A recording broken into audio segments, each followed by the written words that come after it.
जब तुम दूसरे क्लास से आगे बढ़ते हो, यानी कि तीसरा क्लास शुरू करते हो, तीसरा क्लास से आगे अगर बढ़ रहे हो तो तुम्हें हिंदी पढ़ने के लिए आना चाहिए।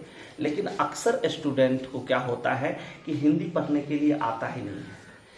99% स्टूडेंट इसका शिकार हो चुका है अभी के समय में। 99% स्टूडेंट को जो है हिंदी नहीं आता है पढ़ने के लिए।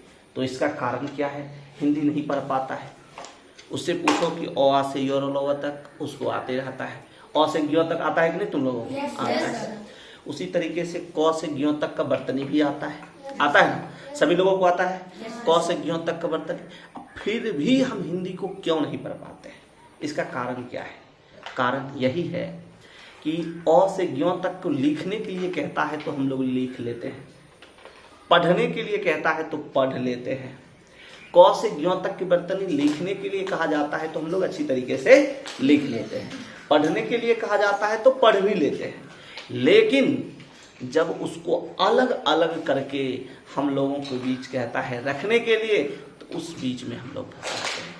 इस स्थिति में बच्चे हिंदी सही से ना तो लिख पाते हैं और ना ही सही से पढ़ पाते हैं।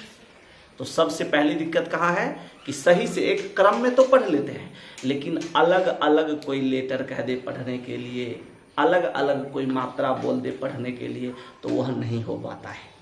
जैसे अ से लेकर के ज्ञ तक हम लिखे और उसमें से तुमको डायरेक्ट किसी अक्षर को पहचानने के लिए कह दे कि ये अक्षर कौन है, तो उस अक्षर का नाम अगर तुम पहचानना सीख गया तो हिंदी तुम तुरंत सीख जाओगे।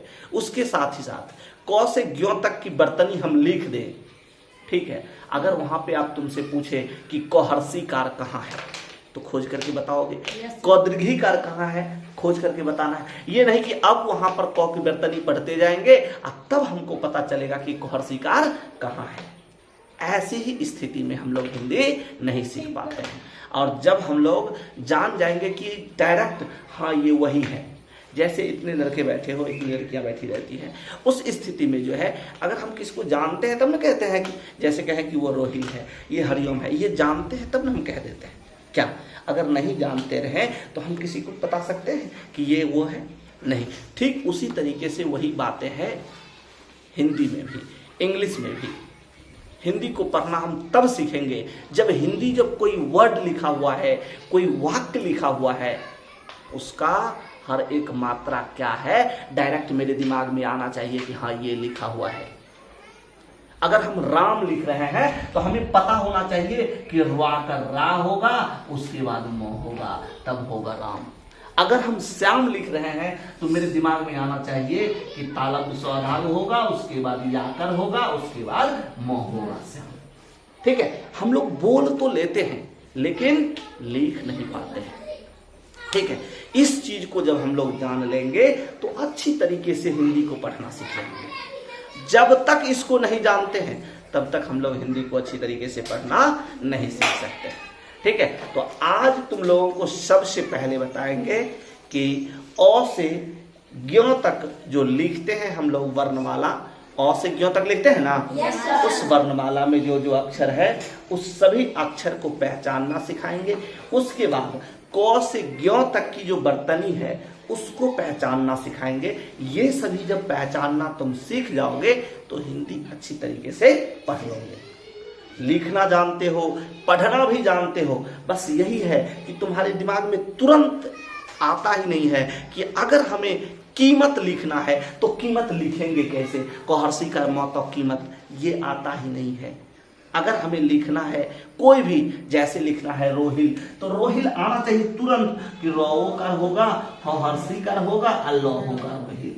ठीक है, अगर हमें लिखना है घन श्याम तो घन श्याम, एकदम तुरंत दिमाग में आना चाहिए। अगर तुरंत दिमाग में आएगा तो हम लोग लिख लेंगे।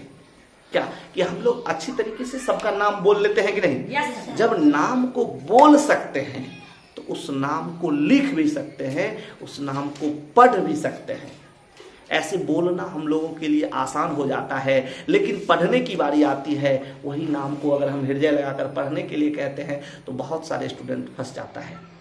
ठीक है, इस चीज़ पर आज हम लोग काम करेंगे, जानेंगे कि पहले सभी लेटर को पहचानना सीखेंगे, यानी कि जितना भी वर्णमाला में अक्षर है उस सभी वर्ण को पहचानना सीखेंगे। उस वर्ण को जब पहचान लेंगे तो क से ज्ञ तक की वर्तनी को पहचानना सीख जाएंगे, हर एक अक्षर को, हर एक मात्रा को पहचानना सीख जाएंगे। उसके बाद हम लोग किताब को अच्छी तरीके से पढ़ सकते हैं। कितना भी बड़ा से बड़ा शब्द क्यों ना रहे, हम लोग यूं ही पढ़ लेंगे, ठीक है ना। तो चलो अब हम लोग शुरू करते हैं, ठीक है।